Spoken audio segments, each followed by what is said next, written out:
নমস্কার।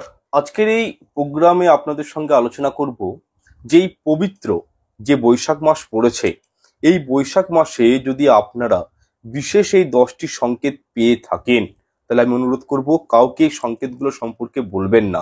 কারণ এই সংকেতগুলো পাওয়া মানে আপনাদেরকে ধরে নিতে হবে, বুঝতে হবে যে আমাদের প্রকৃতি, আমাদের ইউনিভার্স এমন কিছু সাইন বা সংকেত আপনাদেরকে দিচ্ছে যা আগাম ভবিষ্যতে আপনাদের কিন্তু একটা ভালো সময় আসবে। অনেকেই দেখুন এই কর্মব্যস্ততার জীবনে এই সংকেতগুলোকে একটু ওভারলুক করে যায়, এড়িয়ে চলে যায়।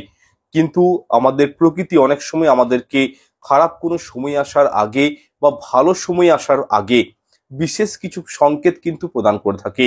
এবং এই বৈশাখ মাস যেহেতু ধর্মকর্মের মাস, এই মাসে যদি আপনারা এই সংকেতগুলো পেয়ে থাকেন, তাহলে আমাদের হিন্দু শাস্ত্র বলছে এগুলো কাউকে বলতে নেই।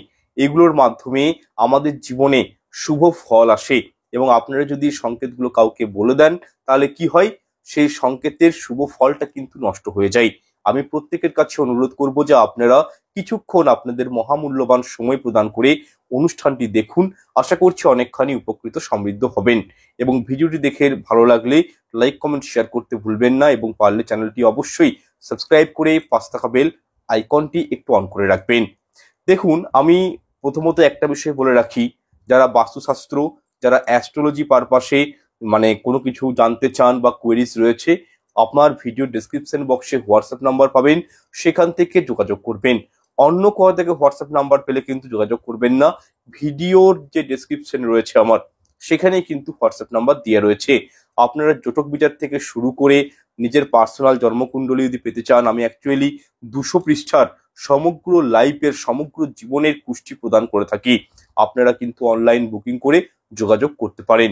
যাই হোক, সরাসরি এরপর আমি ভিডিওটির যেটি মূল প্রসঙ্গ, যে এই বৈশাখ মাসে কোন 10টি সংকেতের মাধ্যমে বুঝবেন যে আপনি খুবই ভাগ্যশালী, সেই বিষয়টাতে আমি কিন্তু এরপর চলে আসছি।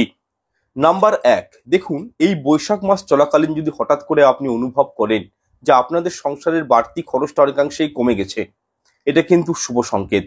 দেখুন, খরচ বৃদ্ধি পাওয়া মানে রাহু এবং কেতু এবং শনির একটা বাজে প্রভাব কিন্তু মানুষের জীবনে থাকলে খরচাটা কিন্তু সাডেনলি খুব পরিমাণে বৃদ্ধি পেয়ে যায়। সেটা রোগ জ্বালার পিছনে মেবি হতে পারে, বা সেটা হয়তো মানে যে কোনো পারপাসে ট্যুর ট্রাভেলিং করতে পারেন। যে কোনোভাবেই দেখবেন খরচাটা কিন্তু প্রচন্ড পরিমাণে ইনহ্যান্স হয়। কিন্তু হঠাৎ করে যদি আপনি দেখেন যে আপনাদের অর্থ সঞ্চয় হচ্ছে কিন্তু বাড়তি খরচটা কমে গেছে, এটা কিন্তু আপনাদের জন্য খুব গুড সাইন বলতে পারি একটা। এর ফলে কি হয়, যে মা লক্ষ্মীর কৃপাদৃষ্টি আপনাদের মধ্যে রয়েছে, এবং আমাদের যেটা 9টা গ্রহ রয়েছে, 9টা গ্রহের সাপোর্ট কিন্তু আপনাদের মধ্যে রয়েছে। যদি আপনি এমনটা অনুভব করেন যে এই বৈশাখ মাস চলাকালীন হট করে কোনো বিভিন্ন কাজের উৎস পাচ্ছেন, অর্থ ইনকামের সোর্স পাচ্ছেন, আপনাদের বাড়তি খরচ কমছে, অর্থ সঞ্চয় হচ্ছে, তাহলে এটা কিন্তু গুড সাইন। এই বিষয়ে কিন্তু কাউকে বলবেন না। আচ্ছা, দ্বিতীয় নাম্বার সংকেতটির কথা বলবো, একটু মন দিয়ে শুনবেন। দেখুন, আমাদের শাস্ত্র মতে বলা হয়েছে যে 5 বছরের নিচে ছোট বাচ্চারা হচ্ছে ভগবান নারায়ণ এবং মা লক্ষ্মীর অংশ। তো সুতরাং ধরুন, আপনার উঠোন প্রাঙ্গণে, আপনার ঘরে যদি হঠাৎ করে কোনো বাচ্চা শিশু চলে আসে, এবং তারা যদি এসে নিজের মতো করে খেলাধুলা করে, যদি নিজের মতন করে হাসে, সেটা আপনার পাড়া প্রতিবেশীর বাচ্চা হতে পারে, ঠিক আছে, বা হয়তো আত্মীয় পরিজনের কোনো বাচ্চা শিশু চলে এসে যদি আপনাদের গৃহে হঠাৎ করে উপস্থিত হয়, এর মাধ্যমেও কিন্তু আমাদের প্রকৃতি, আমাদের ইউনিভার্স, ঠিক আছে, আমাদেরকে একটা সংকেত দেয় যে আগাম দিনে আমাদের জীবনে কিছু ভালো হতে চলেছে। এর ফলে কিন্তু প্রভু পরমেশ্বর শ্রীকৃষ্ণের কৃপা দৃষ্টিও পাওয়া যায়। আচ্ছা, এরপর আমি 3 নাম্বার যে পয়েন্টটির কথা তুলে ধরবো। দেখুন, অনেকেই আমাকে এই বিষয়ে প্রশ্নও করেন, জানতেও চান, আমি অনেককে কমেন্টে উত্তরও দিয়ে থাকি। তবুও আপনাদের সবাইকার জন্য বলবো যে ঘরের মধ্যে যদি দেখেন যে এই বৈশাখ মাস চলাকালীন কালো পিঁপড়েটা অত্যন্ত পরিমাণে বৃদ্ধি পেয়েছে, এমনও হতে পারে যে আপনাদের গৃহে ঠাকুর ঘরে বা আপনাদের বেডরুমে, লিভিং রুমে হয়তো অনেকগুলো কালো পিঁপড়ের দল বেঁধে উপরের দিকে, মানে দেয়াল বেয়ে উপরের দিকে উঠে যাচ্ছে, বা কালো পিঁপড়ে মুখে করে কোনো খাবার নিয়ে যাচ্ছে। এই যে সংকেতগুলো, এগুলো কিন্তু প্রত্যেকটাই শুভ সংকেত। ঘরের মধ্যে কালো পিঁপড়ে বৃদ্ধি পাওয়া মানে আর্থিক দিকে উন্নতি আসা। তার কারণ একটাই, দেখুন, কালো পিঁপড়ে, এই যে কথাটা আমি বলছি, কালো পিঁপড়ের সাথে মা লক্ষ্মী এবং শ্রী হরির একটা কিন্তু সম্পর্ক রয়েছে, নিবিড় সম্পর্ক রয়েছে। এবং আপনারা হয়তো বিষয়টা জানেন যে নারায়ণ অত্যন্ত প্রীতি করেন মানে কালো পিঁপড়েকে। তো সুতরাং কালো পিঁপড়ে ঘরে বৃদ্ধি পাওয়া বা আপনার ঠাকুর ঘরের চারপাশে, আপনার তুলসী মঞ্চের চারপাশে কালো পিঁপড়ে থাকলে এটা কিন্তু শুভ লক্ষণ অবশ্যই ধরা যেতে পারে।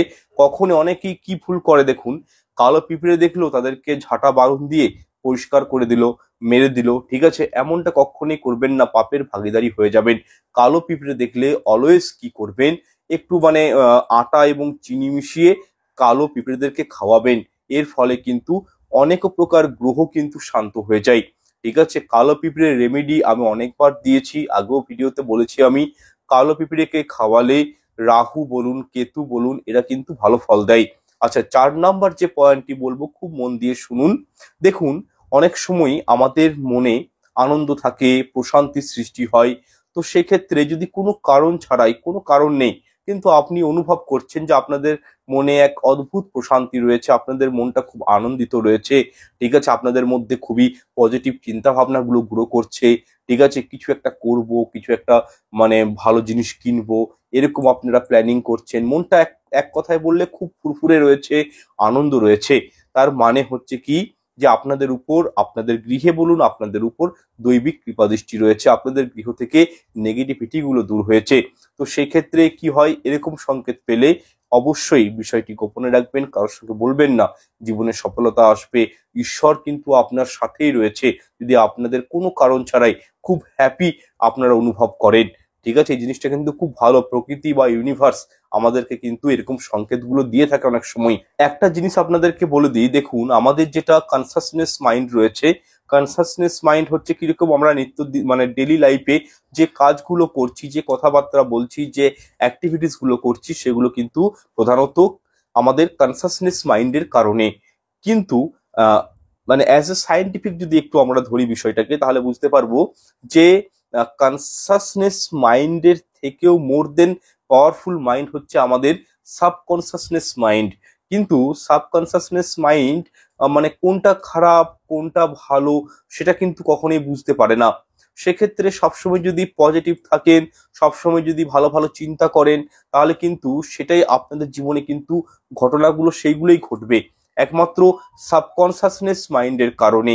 সুতরাং এই বিষয়ে কিন্তু অ্যালবার্ট আইনস্টাইন বলেছেন যে imagination is more more important than knowledge.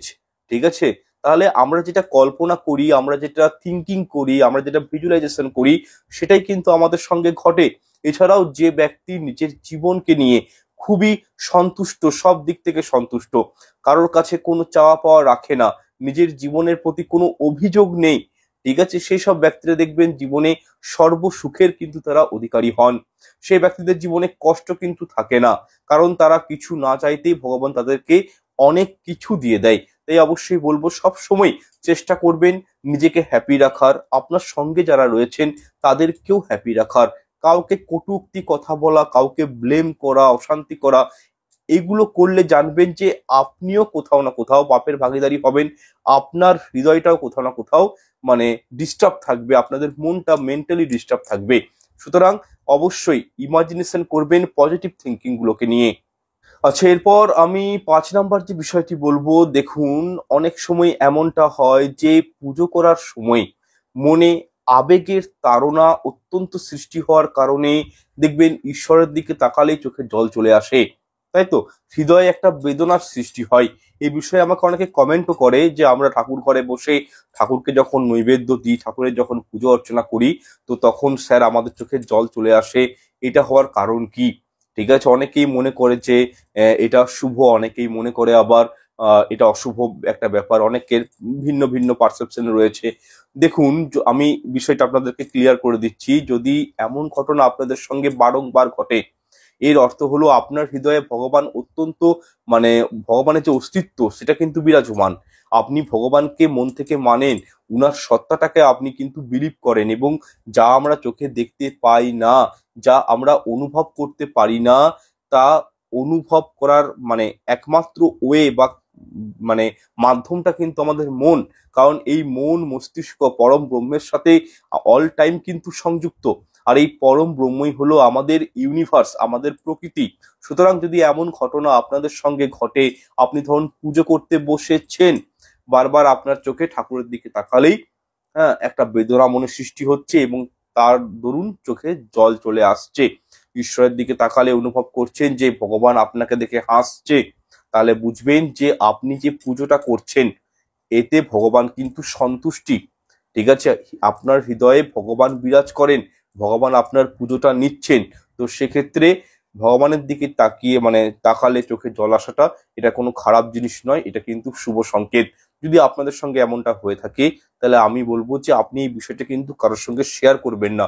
নিজের স্বামী সন্তান বলুন, পিতা মাতা বলুন, কারোর সাথে না, গোপনে রাখবেন। এছাড়াও আরেকটা সাইন আমরা পেয়ে থাকি, যদি আপনি বারংবার এমনটা হয় যে ভগবান দেখাচ্ছেন চোখে জল চলে আসছে, এছাড়াও এর থেকে বোঝা যায় যে আপনি আপনার সঠিক পথে রয়েছেন, আপনি সঠিক কর্মটা করে যাচ্ছেন, ভগবান আপনাদের সঙ্গেই রয়েছে। শুধু তাই নয়, যদি ভগবানকে অর্পিত করা ফুল আপনার কাছে এসে পড়ে, আপনি যে প্রদীপ প্রজ্বলিত করেছেন সেই প্রদীপের শিখাটি যদি দীর্ঘক্ষণ ধরে প্রজ্বলিত হচ্ছে, সেই প্রদীপের শিখা যদি জ্বলে থাকে, ঠিক আছে, বা হয়তো উপর দিকে উঠতে দেখা যায় প্রদীপের শিখাকে, বা ধূপের ধোঁয়া যদি ভগবানের মূর্তির দিকে পরিচালিত হয়, এগুলো কিন্তু প্রত্যেকটাই একটা গৃহস্থ পরিবারের জন্য বলতে পারি খুবই শুভ সংকেত। এর অর্থ হলো ভগবান সর্বদাই আপনাদের সঙ্গেই রয়েছে, আপনাদের পাশেই রয়েছে, আপনাদের মঙ্গল কামনা করার জন্য, আপনাদের মঙ্গল কামনার্থে উনি আপনাকে ভগবান আপনাদেরকে সাপোর্ট করছে। যদি এরূপ সংকেত পান, আমি পুনরায় বলছি কাউকে বলবেন না। দেখবেন আগাম ভবিষ্যতে আপনারা যে পরিকল্পনা নিয়ে জীবনে চলছেন সেই পরিকল্পনাতে সাকসেস পাবেন। তবে প্রদীপ প্রজ্বলিত করার সময় যদি বারবার প্রদীপ ধরুন নিভে যায়, তাহলে কিন্তু এটি অশুভ সংকেত। অনেকেই জিজ্ঞেস করেন যে এটা কিন্তু উচিত নয়। প্রদীপ নিভে যাওয়াটা কিন্তু ঠাকুর ঘরে খুব একটা শুভ সংকেত নয়। এর ফলে কি হয়, ইভিল স্পিরিট বা কোনো নেগেটিভ এনার্জি আপনার গৃহে রয়েছে, যার দরুন হয়তো ভগবান আপনার গৃহে আসছেন না, বা হয়তো উনার অনুকম্পাটা আপনি পাচ্ছেন না। আচ্ছা, 6 নাম্বার যে সংকেতটির কথা বলবো, একটু মন দিয়ে শুনুন। দেখুন, কোনো মানুষ যখন শুভ কর্মের জন্য বাইরে হয়তো যাচ্ছেন, বাইরে কোথাও যাচ্ছেন, এবং রাস্তায় যদি কোনো মন্দির বা কেউ ঝাড়ু দিচ্ছে, বা গোমাতার দর্শন বা কোনো সাধু বা সন্ন্যাসীর দর্শন ধরুন আপনি পেয়ে যান, তাহলে যে কর্মের জন্য সেই মানুষটি যাচ্ছে সেই কর্মে কি হয়, সফলতা বৃদ্ধির সম্ভাবনা কিন্তু বৃদ্ধি পেয়ে যায়। এবং এই ধর্মকর্ম বৈশাখ মাস, এই বৈশাখ মাসে যদি আপনাদের গৃহে কোনো সাধু সন্ন্যাসী বৈষ্ণব, ঠিক আছে, যদি চলে আসে, তাদের কিন্তু কখনই খালি হাতে ঘুরিয়ে দিবেন না। এই মাসে যদি আপনার গৃহে অতিথি আসে, ঠিক আছে, তাদেরকেও ঘুরিয়ে দেবেন না। অবশ্যই তাদের সঙ্গে ভালো একটা ব্যবহার করবেন, তাদেরকে কিছু সামর্থ্য মতো দান করার চেষ্টা করবেন, এবং তাদেরকে পারলে কিছু সেবা করাবেন নিজের বাড়িতে। ঠিক আছে, বৈষ্ণবের পদধূলি বৈশাখ মাসে নিজের ঘরে যদি পড়ে, এটি কিন্তু খুবই মঙ্গলময়, খুবই বলতে পারি একটা অস্পেসিয়াস বিষয়। তো সুতরাং এই ছোট্ট ছোট্ট বিষয়গুলো একটু মাথায় রাখার চেষ্টা করবেন। আচ্ছা, এরপর 7 নাম্বার যে বিষয়টি বলবো, দেখুন এই পবিত্র বৈশাখ মাসে যদি আপনারা আপনার ঘরে টিকটিকির সঙ্গম দেখতে পান, ঠিক আছে, এক জায়গায় হয়তো 3-4টে টিকটিকি রয়েছে, এরকম কোনো সংকেত পান, এটিকেও কিন্তু শুভ বলে মনে করা হয়। বা বৈশাখ মাসে টিকটিকির গৃহের মধ্যে আনাগোনা করা, আপনার তুলসী মঞ্চে টিকটিকি থাকা, এগুলো কিন্তু অনেকাংশেই সু- মানে ভালো বলে মনে করা হয়। দেখুন, বৈশাখ মাস টিকটিকি দেখতে যদি পান, তাহলে একটা কাজ করতে পারেন, ছোট্ট একটা রেমেডি বলে দিচ্ছি, করতে পারেন। কিছুটা পরিমাণ আতপ চাল টিকটিকির গায়ে অল্প করে ছিটিয়ে দিবেন, এবং নিজের ইচ্ছাটি কিন্তু মনে মনে ভগবানের কাছে ব্যক্ত করবেন। এবং চালটা যখন দিবেন তখন মনে মনে কিন্তু অবশ্যই নিজের যেটা চাইছেন এরকম যে কোনো একটি কিন্তু উইশ আপনারা কিন্তু করতে পারেন। এবং কি হয় দেখুন, একটা এই যে গায়ে আপনারা চালটা ছিটিয়ে দিয়েছেন, টিকটিকিটি চলে যাওয়ার পর সেই চালগুলো কি করবেন, একটা লাল শালু কাপড়ের মধ্যে ভরে আপনার ঠাকুর ঘরে রেখে দিতে পারেন, ঠিক আছে, বা কোনো একটা পবিত্র স্থানে রেখে দিলেন। কি হয়, আপনি যে মনস্কামনাটা নিয়ে এই ক্রিয়াটি করলেন, ছোট্ট একটি ক্রিয়া বৈশাখ মাসে করতে পারেন, সেই মনস্কামনাটা কিন্তু পূরণ হওয়ার সম্ভাবনা বৃদ্ধি পেয়ে যায়, মনস্কামনা পূরণের যোগটা কিন্তু তৈরি হয়ে যায়। আচ্ছা, এরপর আমি 8 নাম্বার যে টপিকটি বলবো সেটা হচ্ছে, দেখুন এই বৈশাখ মাসে যদি গোমাতা আপনাদের গৃহে চলে আসে, তাহলে কিন্তু এটি অত্যন্ত শুভ সংকেত। দেখুন, সমস্ত দেবদেবীর মধ্যে মানে দেবদেবীরা কিন্তু গোমাতার মধ্যে বিরাজ করেন এবং আমাদের হিন্দু ধর্মে গোমাতার পুজো করা হয়, মা বলে সম্বোধন করা হয়। সেক্ষেত্রে যদি এই পবিত্র বৈশাখ মাস চলাকালীন আপনার ঘরের দুয়ারে, আপনার উঠোন প্রাঙ্গণে যদি গোমাতা আসে, তাকে কিন্তু মারধর করে তাড়িয়ে দিবেন না কোনোভাবেই। এগুলো কিন্তু অনৈতিক কাজ। এই ক্ষেত্রে আপনারা কি করতে পারেন, একটু রুটি মিষ্টি তাকে খাওয়াতে পারেন, অখণ্ড পুণ্য অর্জন হয়। এছাড়াও দেখুন, বাঁদর বা হনুমান যদি আপনাদের ঘরে আসে, তাকেও কিছু আপনি খাবার খাওয়াতে পারেন। এটাও কিন্তু শুভত্বের প্রতীক। শুধু তাই নয়, এই পবিত্র বৈশাখ মাসে যদি কোনো বিড়াল আপনার গৃহে হয়তো মুখে করে বাচ্চা নিয়ে চলে আসে, বা কোনো কুকুর আসে, কুকুরের বাচ্চা চলে আসে, এগুলোকেও কিন্তু কখনো তাড়িয়ে দেবেন না, তাদেরকে কিছু খাওয়াবেন। অবশ্যই দেখবেন জীবনে এতে পুণ্য অর্জন হয় এবং আগাম দিনে আপনি কিন্তু আপনার অভিষ্ট লক্ষ্যে ঠিক পৌঁছাতে পারবেন। আপনি কিন্তু আপনার সফলতার লক্ষ্যে পৌঁছাতে পারবেন। আচ্ছা, নাম্বার 9, 9 নম্বর সংকেতটি হচ্ছে, দেখুন, যদি এই পবিত্র বৈশাখ মাসে ভোর 3টে থেকে 5টার মধ্যে আপনাদের যদি হঠাৎ করে ঘুম ভেঙে যায়, এটাকেও কিন্তু একটা ইউনিভার্সাল সাইন কিন্তু বলা হয়। তার কারণটা হচ্ছে, দেখুন, ভোর 3টে থেকে 5টার এই যে একটা পিরিয়ডিক্যাল টাইম, এটাকে বলা হয় দ্য ব্রহ্মাস টাইম, ব্রহ্ম মুহূর্ত, ব্রহ্মদেবের একটা সময়। কারণ এই সময়ের মধ্যেই আমাদের পৃথিবী, আমাদের এই জগৎ সংসার সৃষ্টি হয়েছিল ব্রহ্মদেবের আশীর্বাদে। তো এই সময় কি হয়, বিভিন্ন সাধু সন্ত যারা রয়েছে, যারা মহারাজ রয়েছে, যারা আদি যোগী রয়েছে, তারা কিন্তু প্রত্যেকেই বিভিন্ন দেবদেবীরা পর্যন্ত তাদের শক্তি কিন্তু একদম পিক পয়েন্টে থাকে, অত্যন্ত ইনহ্যান্স হয়ে যায়। এবং এই মানে সাধনাগুলো, তাদের এই শক্তিগুলোর কিন্তু প্রভাব আমাদের এই পৃথিবীর মধ্যে থাকে, এই পরিবেশের মধ্যে কিন্তু পরিবেষ্টিত হয়। এবং এই সময় যদি ঘুম থেকে আপনারা উঠে যেতে পারেন এবং কিছুক্ষণ মেডিটেশন করতে পারেন, ঠাকুরের নাম ডাক করতে পারেন, তাহলে কিন্তু অত্যন্ত আপনাদের জন্য এটা ভালো সংকেত। আপনাদের যদি এই বৈশাখ মাস চলাকালীন ভোর 3টে থেকে 5টার মধ্যে ঘুম বারবার ভেঙে যায়, তাহলে ইউনিভার্স আপনাদেরকে সাইন দিচ্ছে, সংকেত দিচ্ছে যে আগাম ভবিষ্যৎ আপনাদের জন্য সুখকর হতে চলেছে। কারণ এই সময় কসমিক এনার্জি অত্যন্ত পরিমাণে এনভায়রনমেন্টের মধ্যে বিদ্যমান থাকে। এবং এই সময় যদি আপনাদের ঘুম ভেঙে যায়, অবশ্যই কিন্তু পুনরায় ঘুমিয়ে পড়বেন না। আপনারা কি করবেন, ঠাকুরের নাম ডাক করবেন, স্নানাদি সম্পন্ন করে কিছুটা সময় হলে আপনারা এই ব্রহ্মাণ্ড, এই ব্রহ্ম মুহূর্তে একটু মেডিটেশন করবেন। এর ফলে দেখবেন জীবন থেকে যাবতীয় দুর্ভাগ্যগুলো ঘুচবে এবং জীবনে অবশ্যই কিন্তু সৌভাগ্যের উদয় হবে। আচ্ছা, নাম্বার 10, সর্বশেষ সংকেতটি হলো, যদি কখনো গোধূলি বেলার পর দই দই মিষ্টি দুধ এগুলো যদি আপনার পাড়া প্রতিবেশী, আত্মীয় পরিজন, বন্ধু বান্ধবী কেউ হয়তো আপনাকে প্রদান করে থাকেন, তাহলে এর অর্থ হলো খুব শিগগিরই আপনাদের জীবনে ভালো সময়ের আগমন ঘটতে চলেছে। কোনো না কোনো সেটা মাধ্যমে হতে পারে, বা কোনো শুভ সংকেত কিন্তু পেতে পারেন।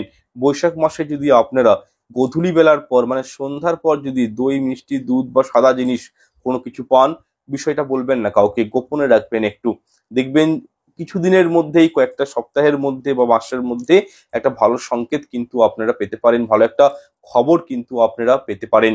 যাই হোক, এই 10টি সংকেত যেগুলো আপনাদেরকে বললাম আমি, এইগুলো একটু মাথায় রাখবেন এবং এই সংকেতগুলোকে ওভারলুক করবেন না। শাস্ত্র মতে বলা হয়েছে আপনাদের মঙ্গলের জন্য আমি এই বিষয়গুলো আপনাদের জন্য নিয়ে আসি। যদি আজকের এই অনুষ্ঠানটি ভালো লেগে থাকে, তাহলে অবশ্যই পুনরায় বলবো যে লাইক কমেন্ট শেয়ার করবেন, চ্যানেলটি সাবস্ক্রাইব করে রাখবেন এরকমই সব নিত্য নতুন ভিডিওগুলো সবার আগে দেখার জন্য। আর আজকের এই প্রোগ্রামটি কেমন লাগলো সেটিও কিন্তু অবশ্যই আমাকে একটু ফিডব্যাক জানাবেন যে কেমন লাগলো।